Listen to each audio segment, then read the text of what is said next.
कहाँ हुआ है?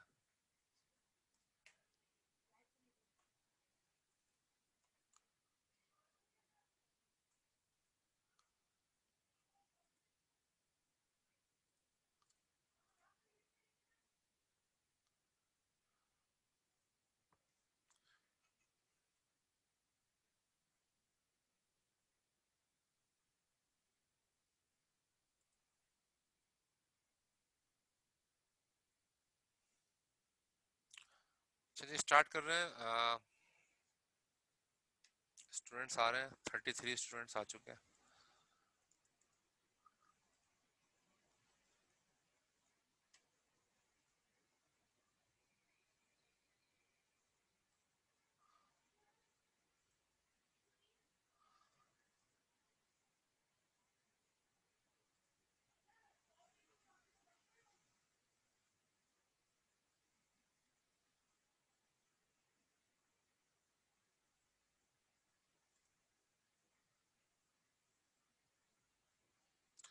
अच्छा जी, डेटा स्ट्रक्चर के बारे में दोबारा कंटिन्यू कर रहे हैं।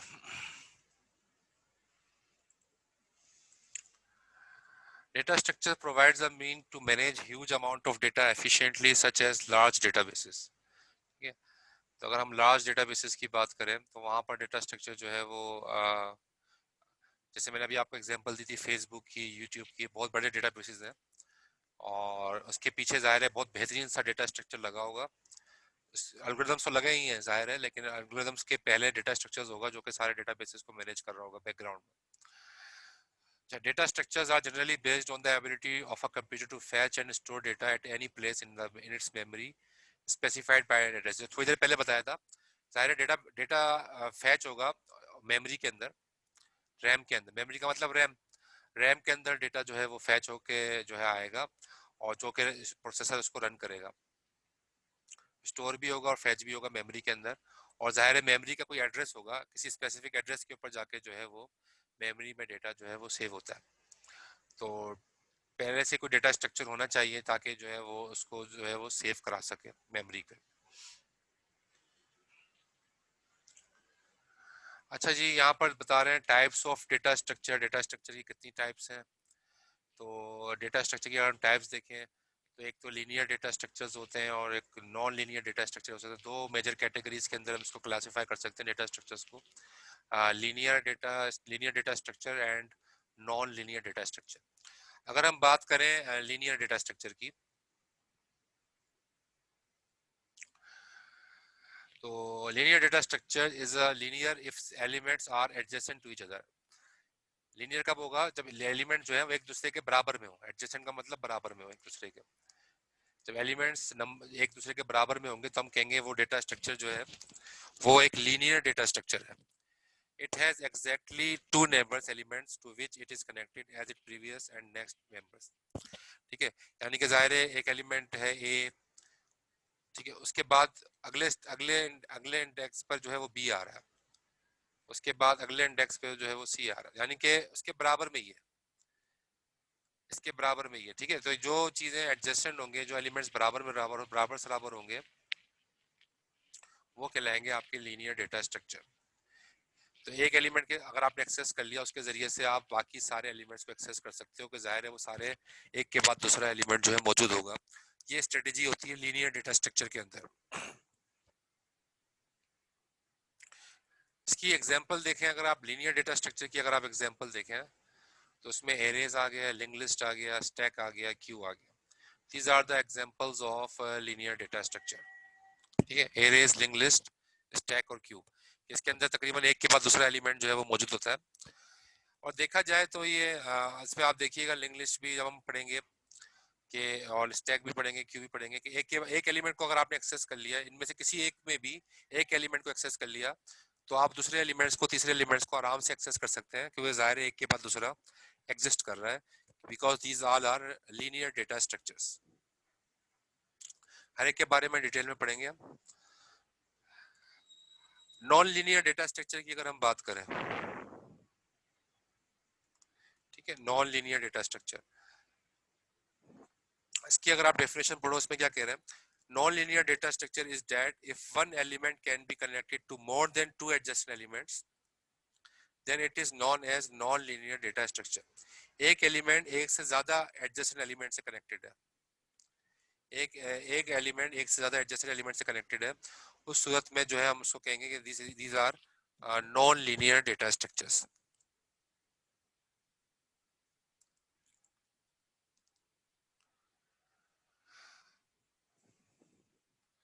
2D एरे इन्होंने कहा है कि 2D एरे नहीं, मतलब इसमें एक एलिमेंट एक से ज्यादा एडजेसेंट एलिमेंट्स के साथ कनेक्टेड है। अब इसमें तो एक एरे के अंदर तो एक एलिमेंट सिर्फ एक से ही कनेक्ट होता है ना, एक 0 इंडेक्स पे होगा, एक 1 इंडेक्स पे होगा, एक 2 पे होगा, एक एलिमेंट एक से ही कनेक्ट होगा ना।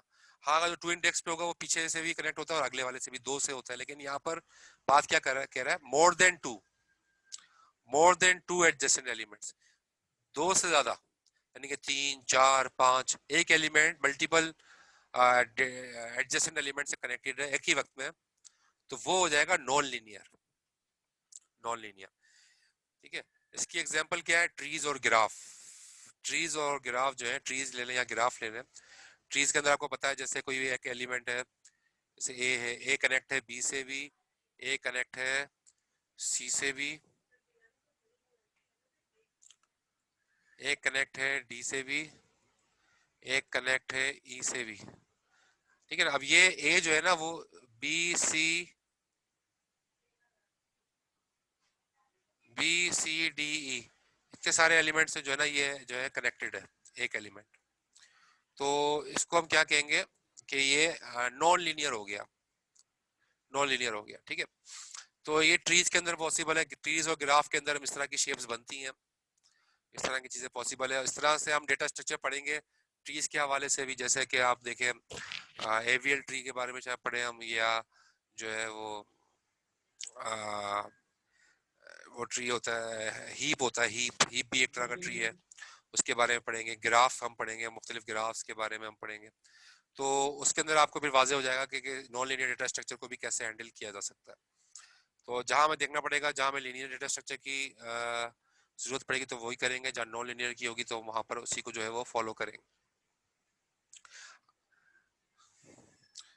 कुछ स्टूडेंट्स का मैसेज आ रहा है लाइट जा रही है, ठीक है, आप कोशिश करें किसी और वे से कनेक्ट होने की।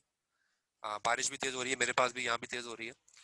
तो मैं, लेकिन अल्लाह का शुक्र है हमारे यहाँ लाइट तो नहीं गई, लेकिन लाइट जाएगी भी तो इंशाल्लाह यूपीएस पे वगैरह पे अरेंजमेंट मैंने किया हुआ है, तो क्लास चलती रहेगी इंशाल्लाह।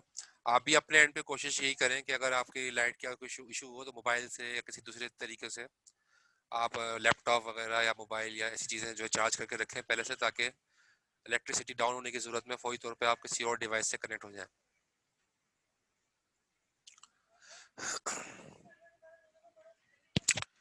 अच्छा, हर डेटा स्ट्रक्चर के बारे में ना हम इस कोर्स के अंदर मुख्तलिफ डेटा स्ट्रक्चर पढ़ेंगे, जैसे अभी दिखाया आपको एरेज, लिंक लिस्ट और ट्रीज, ग्राफ, और अभी जो दिखाया आपको ये सारे पढ़ेंगे इंशाल्लाह। हर डेटा स्ट्रक्चर के बारे में हम ये चार पॉइंट्स जो है ना वो पढ़ेंगे, यानी कि उस डेटा स्ट्रक्चर का इंट्रोडक्शन पढ़ेंगे, वो डेटा स्ट्रक्चर काम क्या करता है, मेमोरी में उसकी रिप्रेजेंटेशन कैसी है, डेटा स्ट्रक्चर मेमोरी में कैसे रिप्रेजेंट किया जाता है उसके बारे में हम पढ़ेंगे। और ऑपरेशन सपोर्ट, वो डेटा स्ट्रक्चर कितने ऑपरेशंस को सपोर्ट करता है उसकी डिटेल के बारे में हम पढ़ेंगे। और फाइनली उसकी टाइम कम्प्लेक्सिटी, यानी कि उस डेटा स्ट्रक्चर जो है वो कितनी, अगर उस डेटा स्ट्रक्चर पे अगर हम कोई एल्गोरिथम अप्लाई करते हैं तो कितनी देर में हमें रिजल्ट निकलता है, ठीक है। टाइम कम्प्लेक्सिटी का मतलब यही है कि जाहिर है कुछ डेटा स्ट्रक्चर का रिस्पॉन्स जल्दी आता है, कुछ डेटा स्ट्रक्चर का रिस्पॉन्स देर में आता है। तो इसके बारे में थोड़ी सी डिस्कशन भी अभी मैं करूंगा, और हम यही कोशिश करेंगे कि हर डेटा स्ट्रक्चर की टाइम कम्प्लेक्सिटी को जो है हम कैलकुलेट करें, जिससे हमें पता चलेगा कि कौन सा डेटा स्ट्रक्चर जो है वो कितना तेज है या कितना फास्ट है दूसरे से। सर जी, सर ये आपने जो पीछे डेटा स्ट्रक्चर्स दिखाए थे सिर्फ यही है या इनके अलावा भी होते हैं? ये आपके जो है ना बेसिक डेटा स्ट्रक्चर्स कहलाते हैं, यानी कि array, link list, stack, Q, ये बेसिक्स हैं जो कि वेल नोन है और इनके बारे में हम डिटेल में पढ़ेंगे। इसके अलावा भी होते हैं, इसके ट्रीज और इसके अंदर ट्रीज और ग्राफ के अंदर मुख्तलिफ डेटा स्ट्रक्चर, ट्रीज के अंदर हम पढ़ेंगे, मुख्तलिफ ग्राफ्स के अंदर हम पढ़ेंगे। तो इसके अलावा भी हो सकते हैं, लेकिन वो फिर जाहिर है वो बेसिक में काउंट नहीं होते, वो फिर एडवांस लेवल पे चले जाते हैं। तो इस कोर्स के अंदर हम कोशिश यही होगी कि हमारा बेसिक डेटा स्ट्रक्चर हम सारे पढ़ लें, ताकि फिर बाद में अगर आप खुद से लोग एडवांस पढ़ना चाहो, इसका आप आगे कोर्सेज पढ़ोगे आप, एनालिसिस ऑफ एल्गोरिथम्स के नाम से कोर्स आएगा, design analysis of algorithms, DAA। आगे कोर्स आएगा आपका DAA, उसके अंदर आप डेटा स्ट्रक्चर तो पढ़ चुके होंगे, लेकिन आप उसमें उसके अंदर जो है ना वो एल्गोरिदम की एनालिसिस के बारे में जो है ना आप इन डेप्थ पढ़ोगे, एल्गोरिदम को कौन सा एल्गोरिदम किससे कितना एफिशिएंट है। अच्छा, ये वो बेसिक ऑपरेशंस हैं जो कि डेटा स्ट्रक्चर के ऊपर जो है हम अप्लाई करेंगे।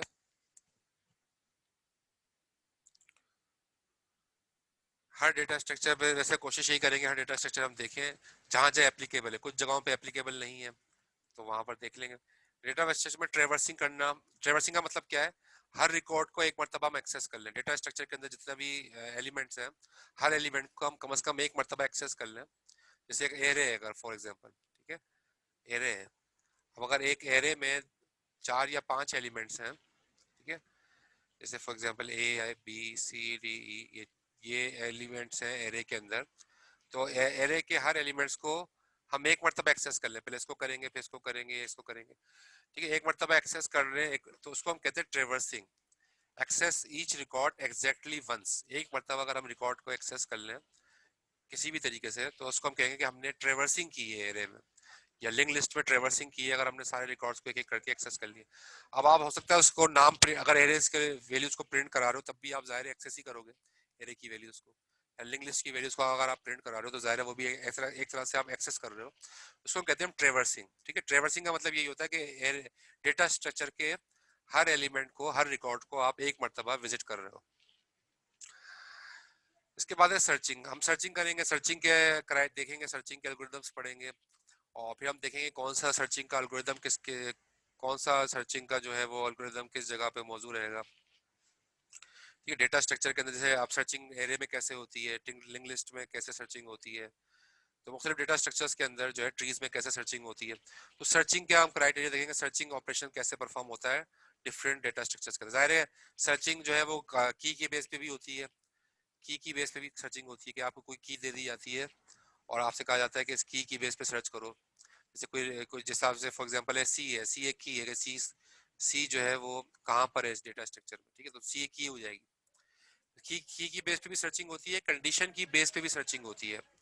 कंडीशन का मतलब क्या है कि भाई वो सारे रिकॉर्ड फॉर एग्जांपल लेकर आए स्टूडेंट्स के, वो सारे रिकॉर्ड जिनकी परसेंटेज जो है वो 80 से ज़्यादा है, 80% से ज़्यादा जो स्टूडेंट्स हैं 80+, ग्रेटर देन 80, उन सबके रिकॉर्ड हम देखना चाहते हैं। तो अब ये भी क्या होगा, ये सर्चिंग हो रही है, लेकिन सर्चिंग किस क्राइटेरिया पे हो रही है, कंडीशन की बेस पे, हमने कोई कंडीशन लगाई है उसकी बेस पे जो हम सर्चिंग कर रहे हैं।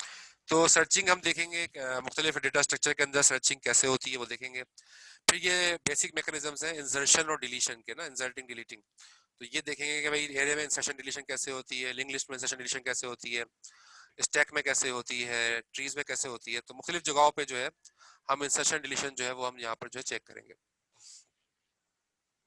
इसके अलावा जो है वो सॉर्टिंग है, ठीक है ना, तो हम सॉर्टिंग भी देखेंगे कि सॉर्टिंग जो है वो मुख्तलिफ डेटा स्ट्रक्चर्स में जो है मुख्तलिफ किस्म से जो है सॉर्टिंग अप्लाई कर सकते हैं, और सॉर्टिंग के जो है मुख्तलिफ तरीके हैं, जैसे जो है वो bubble sort, selection sort, quick sort, merge sort, ठीक है, तो ये मुख्तलिफ सॉर्टिंग के टेक्निक्स हैं। तो कौन सी सॉर्टिंग टेक्निक कहाँ पर अप्लाई होगी, कौन से डेटा स्ट्रक्चर में, डेटा स्ट्रक्चर के अंदर सॉर्टिंग कैसे होती है, ठीक है, एरे में सॉर्टिंग कैसे होती है, लिंक लिस्ट में सॉर्टिंग कैसे होती है, स्टैक में सॉर्टिंग कैसे होती है। तो ये दो सॉर्टिंग देखेंगे जहाँ जहाँ एप्लीकेबल है।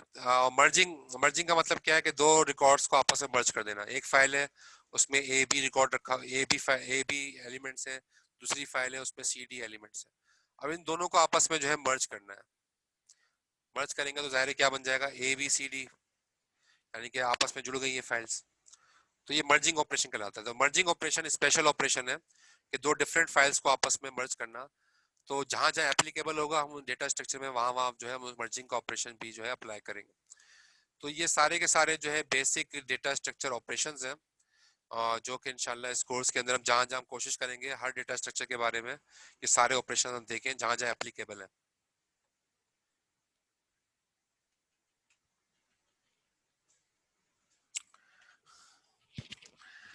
अच्छा जी, any organization for a collection of records that can be researched processed in any order और मॉडिफाइड।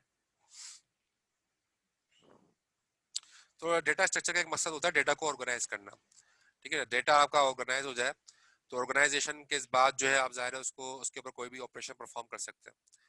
तो ज़ाहिर है उसके अंदर कुछ भी करके हम डेटा को ऑर्गेनाइज कर देते हैं ताकि हम जो है वो एफिशिएंटली डेटा को जो है वो यूटिलाइज कर सकें। The choice of the data structure and algorithms can make the difference between a program running in a few seconds or minutes. यानी कि डेटा स्ट्रक्चर के ऊपर डिपेंड करता है।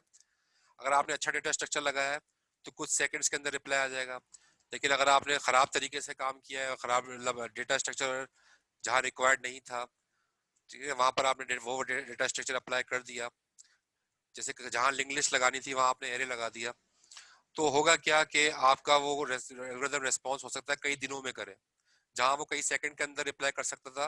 गलत डेटा स्ट्रक्चर की चूज करने की वजह से अब वो जो है कई दिनों पर उसका रिप्लाई आ रहा है, क्योंकि आपका वो अब वो जो है वो कॉम्प्लेक्सिटी उसकी मतलब कई गुना बढ़ गई, और उसका रेस्पॉन्स जो है वो रेस्पॉन्स टाइम जो है वो बहुत बढ़ गया, जिसकी वजह से जो है सब कुछ हुआ। तो वजह क्या बनी कि आपने अच्छा डेटा स्ट्रक्चर जो है वो चूज नहीं किया था, जिसकी वजह से ये सारी चीजें हुई। तो इसलिए अच्छा डेटा स्ट्रक्चर और अच्छा एल्गोरिदम जब ये दोनों आपस में मिलते हैं फिर जो है एक अच्छा कॉम्बिनेशन बनता है, और फिर वो एफिशिएंट भी होता है, और वो जो है आपका जो है वो क्विक मतलब वो हमें रिक्वायर्ड भी होता है।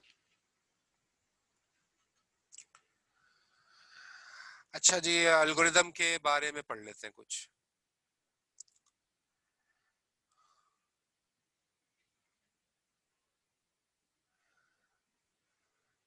एल्गोरिदम अभी थोड़ी देर पहले किसी ने बताया था, और सही बताया था, कि N algorithm is a well defined list of steps for solving a particular problem. ठीक है, किसी पर्टिकुलर प्रॉब्लम को सॉल्व करने के लिए जो है well defined list of steps को हम एक एक के बाद दूसरा, दूसरे के बाद तीसरा स्टेप्स जो है हम कर रहे होते हैं। ठीक है ना, स्टेप 1, स्टेप 2, स्टेप 3, स्टेप 4, एक एक करके स्टेप चल रहे होते हैं, उसी को हम एल्गोरिदम कहते हैं। इस उन स्टेप्स के चलने से एट द एंड होता क्या है, हमारी प्रॉब्लम आखिर में सॉल्व हो जाती है। ठीक है, सॉल्विंग अ पर्टिकुलर प्रॉब्लम, हमें किसी प्रॉब्लम को सॉल्व करना है, मिसाल के तौर पे सॉर्टिंग करनी है, तो सारे स्टेप्स चलेंगे एल्गोरिदम के, और आखिर में जो है वो डेटा सॉर्ट हो जाएगा। सर्चिंग करनी है, एल्गोरिदम के सारे स्टेप चलेंगे, आखिर में डेटा सर्च आउट हो जाएगा। तो जो हम ऑपरेशन परफॉर्म कर रहे हैं जाहिर है उसके हम उसकी इंस्ट्रक्शंस लिखेंगे, और एट द एंड वो प्रॉब्लम सॉल्व हो जाएगी। अच्छा, अब आपको थोड़ा समझाने के लिए ये बताइए, ये आपके सामने एरे मौजूद है 41623।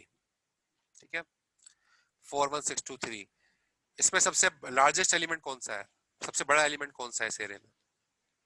6। 6। 6 है, सही जवाब है, 6 है। और मेरे ख्याल में बहुत आसान सी चीज़ है, यस सर। फौरन आपने रिप्लाई कर दिया, यस यू आर राइट, 6 सही, आपने सही बताया। अब मेरा सवाल आपसे ये है, let me know the algorithm what happened in your mind to select the largest number. आपके जहन में कोई एल्गोरिथम चला है, आपने जो 6 जवाब दिया है ना, आपने जो 6 जवाब दिया है ना, ये आपने आपके जहन में एक एल्गोरिथम चला है, और उस एल्गोरिथम ने करा क्या है कि वो लार्जेस्ट एलिमेंट उसने फाइंड आउट किया है, उस एल्गोरिथम ने लार्जेस्ट एलिमेंट फाइंड आउट किया है, और आपने रिप्लाई कर दिया 6। अब आपसे मैं सिर्फ ये पूछ रहा हूँ कि आपका जहन में क्या एल्गोरिथम चला, आप मुझे बता दीजिए, वो एल्गोरिथम बता दीजिए क्या चला आपके जहन। पहला स्टेप क्या चला, दूसरा स्टेप क्या चला, तीसरा स्टेप क्या चला, और आखिर में जो आपने 6 आंसर किया, वो आप मुझे बता दें क्या। सर सर अगर कोडिंग के हिसाब से देखा जाए तो। एक मिनट, एक एक करके बताएं, कभी कौन बताएगा पहले? सर मैं बताऊं? Shahriyar Asif, yes sir. शहरियार आसिफ आप बताएं, चलें। सर मेरे जहन में ये आया, अगर कोड के हिसाब से देखा जाए, मैंने पहले 4 को एक वेरिएबल में रख दिया, फिर दूसरों को कंपेयर करवाया, अगर 6 आ गया ना तो वो 4 से बड़ा है, तो उस वेरिएबल में वो आके स्टोर हो जाएगा। और फिर अ, आ- जी जी, हेलो शहरियार, क्या होगा? अच्छा,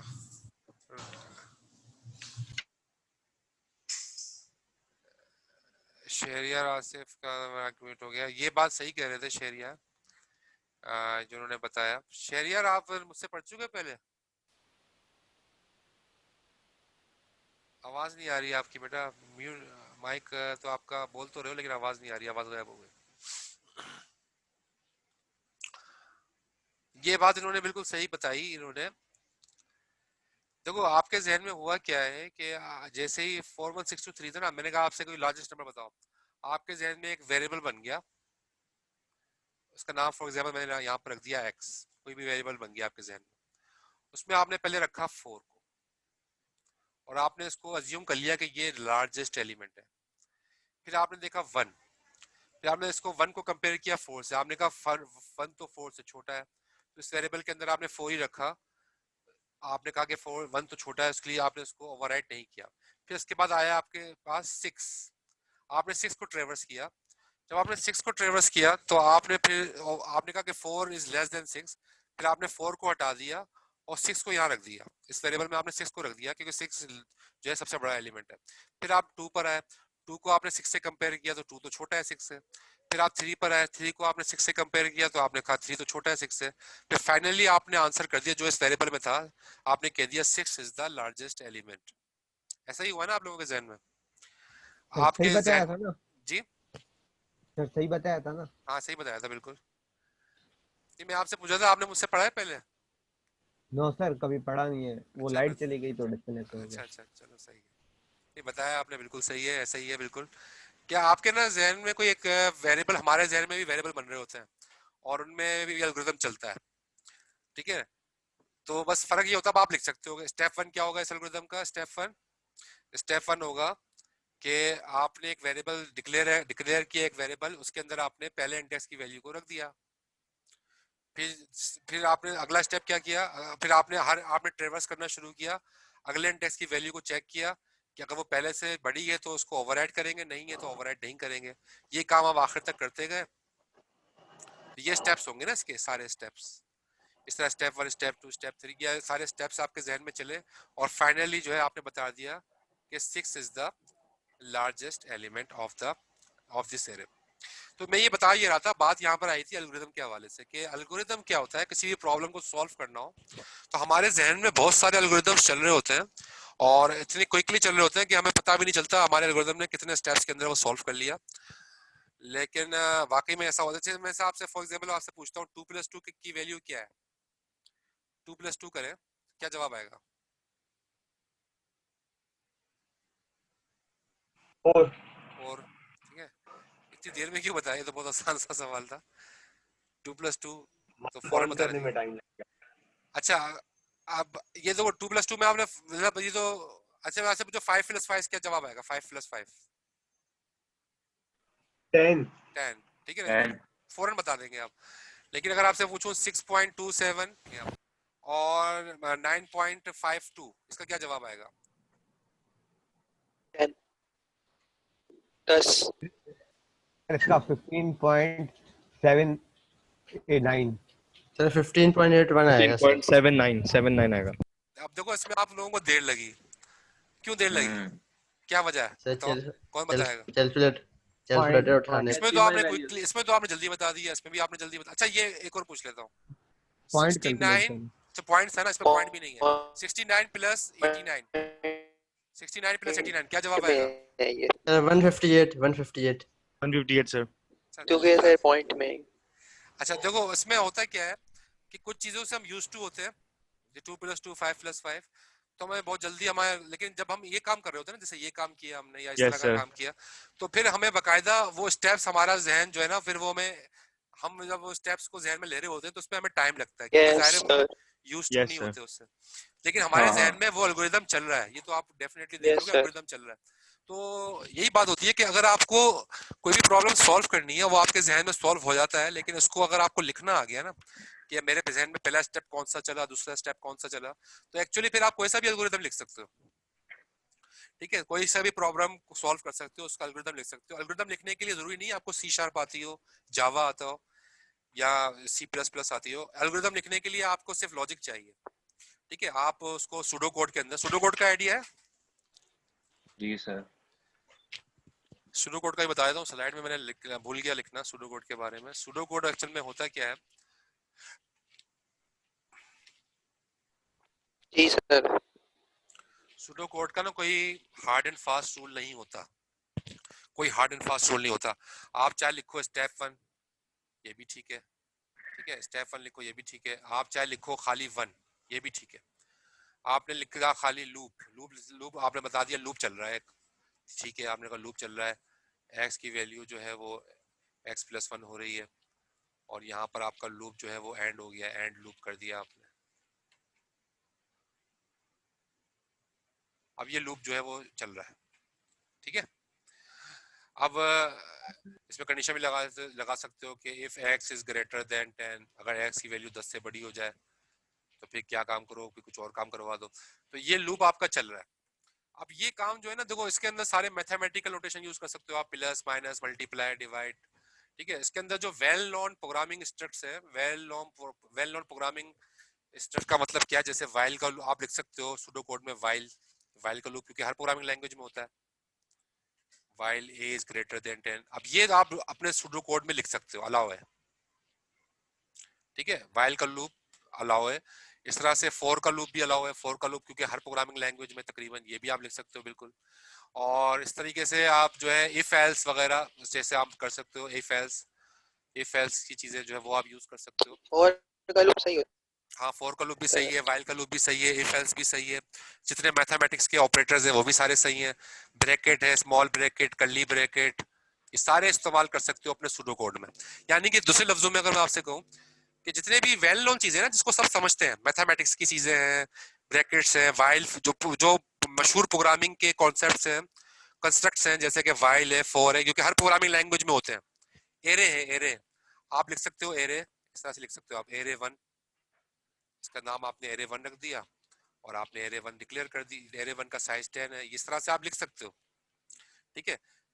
इसमें किसी सेंटेक्स की आपने पाबंदी नहीं की कि आपने सी शार्प का सेंटेक्स लिख रहे हो या सी प्लस प्लस, नहीं, बल्कि ये जनरल होता है, किसी को सी शार्प आती है नहीं आती, जावा आती है नहीं आती है, वो आपका प्रोग्राम समझ जाएगा, अगर आपने सूडो कोड में लिखा हुआ है वो आपका प्रोग्राम समझ जाएगा, क्योंकि असल में लॉजिक समझानी होती है कि प्रोग्राम ये यानी कि लॉजिक क्या है, ठीक है। लॉजिक आप सूडो कोड में समझा सकते हो। तो सूडो कोड को बेस्ट प्रैक्टिस समझा जाता है किसी भी एल्गोरिथम लिखने के लिए। प्रोग्रामर्स भी आपस में जो एक्सचेंज करते हैं ना, वो जावा का कोड नहीं करते। अब जावा मिसाल के तौर पे मुझे जावा आती है, आपको जावा नहीं आती है, मैं आपको जावा कोड दूं, आप कहोगे यार मुझे जावा तो आती नहीं, तो प्रॉब्लम होता है। तो प्रोग्रामर्स भी आपस में जो ना सूडो कोड एक्सचेंज करते हैं, एक दूसरे को सूडो कोड देते हैं, तो फिर पूरा कोड समझ में आ जाता है। तो ये बेस्ट प्रैक्टिस समझी जाती है। एक और तरीकेकार होता है फ्लो चार्ट का।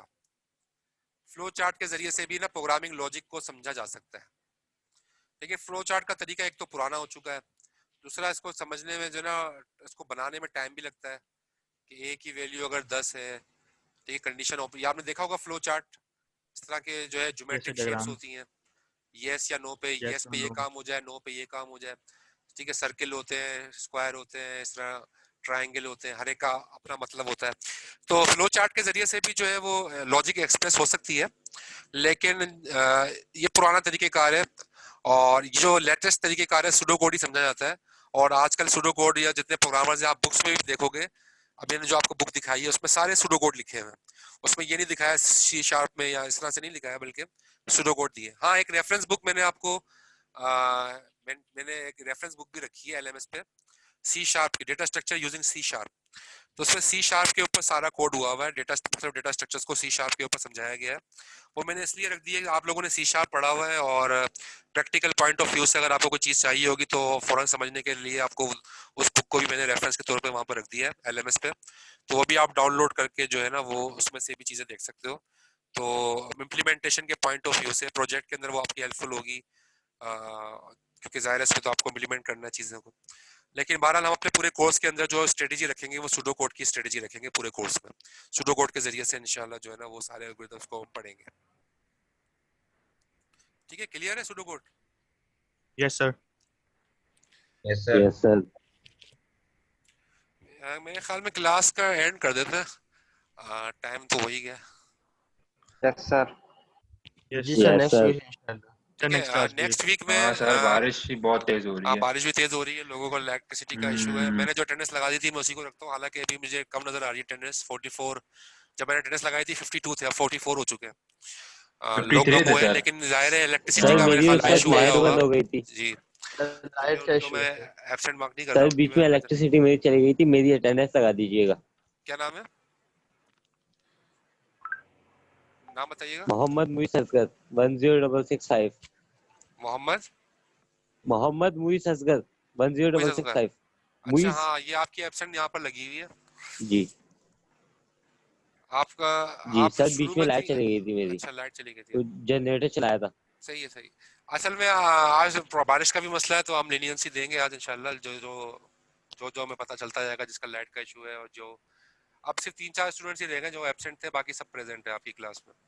शाहजेब बट एब्सेंट है, और उसामा शेख एब्सेंट है, और बिलाल कासिम एब्सेंट है। सैयदा अलीशा ताहिर भी एब्सेंट है, बाकी सब प्रेजेंट है। ठीक है इंशाल्लाह नेक्स्ट वीक में फिर भाई शाहजेब बट जो थे जी नेक्स्ट वीक में इंशाल्लाह फिर मुलाकात होगी। Okay, sir. ठीक है, मैं सर। अल्लाह हाफ़िज़ स्लाइड्स भी सर। रख दूंगा और रिकॉर्डेड लेक्चर भी रख दूंगा, दोनों रख दूंगा। ओके ठीक है सर। ठीक है, सर सर सेकंड स्लॉट की अटेंडेंस। ये मैंने दोनों अटेंडेंस लगा दी है, फर्स्ट की भी सेकंड की। Okay sir. ठीक है, आज Okay, बारिश sir. का भी Allah Hafiz. मसला है, पहली क्लास भी है इसलिए लीनियंसी दी है आज। सर ठीक है सर। प्रेजेंट लगा दीजिए ना शरियार आपसे जी 10761। प्रेजेंट लगा दी। शहरियार बट नहीं, बट की नहीं शरियार लगाई। आसिफ। हाँ शहरियार आसिफ की लगा दी, सही। सर शाहजेब बट जो थे वो पहली क्लास में थे प्रेजेंट वो तो थे नहीं सुबह शहर, सुबह। पहले में तो मैंने प्रेजेंट लगाया, अटेंडेंस ली थी, पहले में तो नहीं थे। पता नहीं बीच में आए थे सर। अच्छा चलो देख लेंगे।